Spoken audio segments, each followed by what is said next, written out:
What's up lads, Josh here and welcome back to another episode of Ronaldo's Road to Glory. Today's episode is number 8. We are getting through these so fast and the support is still there guys, managing to get over 400 likes on every single video we've had so far that I've put out. We've managed to, absolutely crush the like bar, and I thank you guys so much for the support you've shown on this series.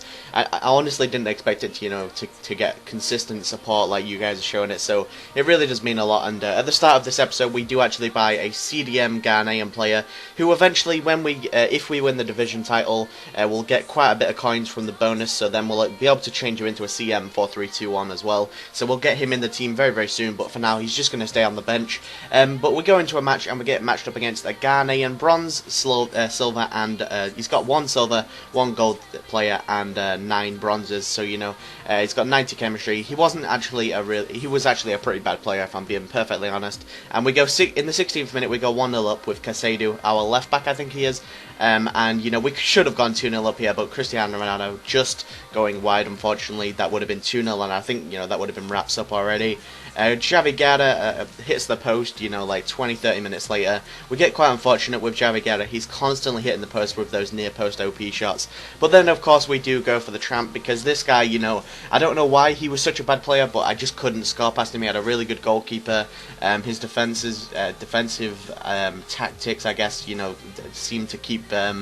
I really couldn't break this guy down, but he just wasn't the best at attacking. He hit the post once there, that could have quite easily come back. But then he scores a nice long shot with Chibsa. That was actually quite a nice goal.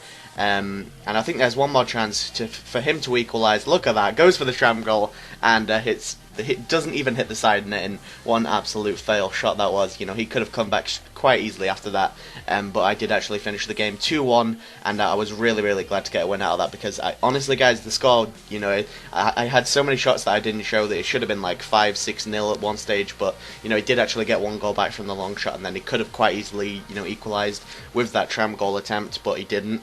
But anyway, yeah, after that game we had 800 coins, and we're just going to buy a couple of, I think we buy 1 contract and 3 fitness cards, and we try and apply them to the people that most need them. And that's basically what we're going to do. Fitness cards are so expensive recently, guys. Like 300 to 350 coins. It takes quite a while to actually pick them up for 250, 200. So I'm thinking about buying some bronze packs soon. And I think next episode does actually have 1 or 2 bronze packs in. So if you, I don't know, if you're into packs or something, then hopefully you're gonna like the next episode. But honestly, it's really not that big of a deal to me. Next game we are ready for one, and it's a 3-5-2 Italian team. He's got a very, well, not an Italian team, because he does actually have Pato up front, so it's like a Serie A / Italian team, because he's got Nesta at centre back.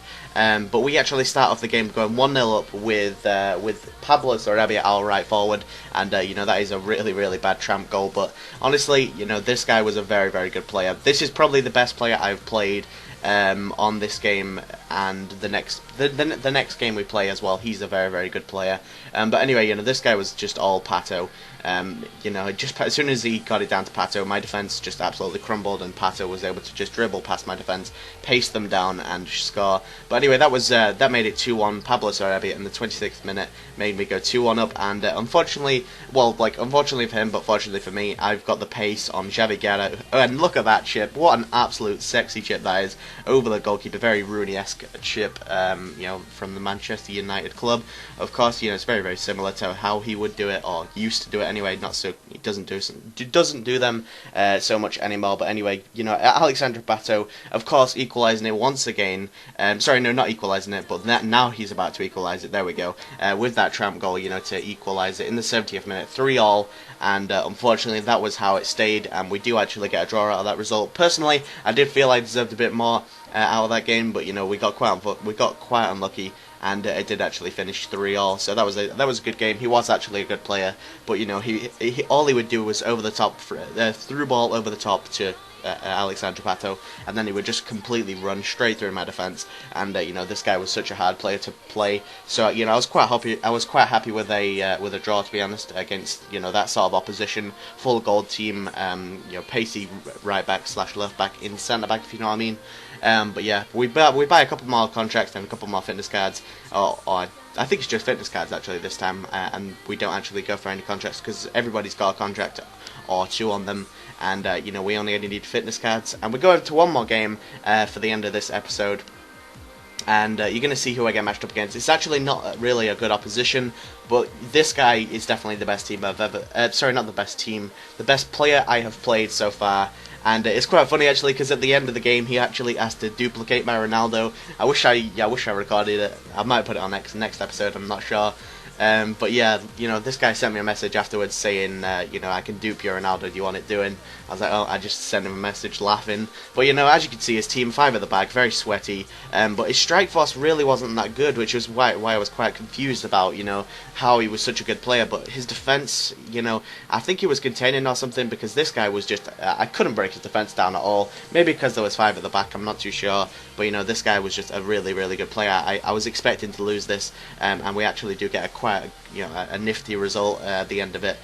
45 minute, I actually equalised with Xavi Guerra, getting that long ping header from when it bounces down, and of course the momentum is going to swing on to Xavi Guerra's header. We actually take the lead for the first time in this game. 74 minutes in, this game was pretty much no chances at all. The only chances of this game was actually the goals, and that was 2 on Cristiano Ronaldo. And look at my defense here. What the hell was I doing? I just let him run, and unfortunately, he does actually score in the 84th minute. But he has the best opportunity to go and to actually go and win this game, and you're going to see it now. Look at the Cristiano. I cannot catch him up. What is my left back doing? I slide. I try for the red card. What's going to happen? And of course, look at that. The scripting aids has paid off. He actually hit the post, and it does stay 2-2. I'm very, very happy to keep 2-2. After that sort of after that sort of matchmaking, after that sort of a game. That guy was just absolutely dominated me, and I'm really, really lucky to say that it actually finished 2-2. But anyway, guys, that's been the episode. Hopefully you've enjoyed it. If you did, let me know by leaving a like rating. See if we can get 500 again. That'd be fantastic. If you want to follow me on Twitter at JoshGambo94, subscribe if you are new around here. Apart from that, guys, I'll see you guys soon. Bye.